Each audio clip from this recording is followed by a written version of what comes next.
Hi everyone, welcome back to Crypto Basics. In this video, I'm going to be showing you how to download My Ether Wallet application on your Android device.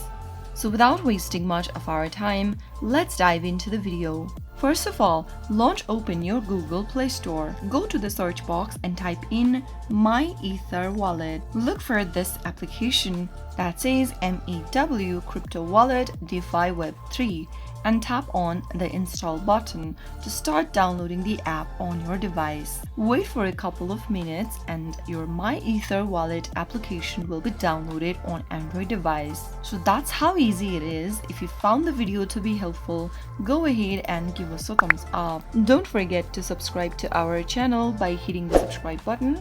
Also, press on the notification bell so that you'll never miss another upcoming upload from us. I will be back again in the next episode. Thanks for watching.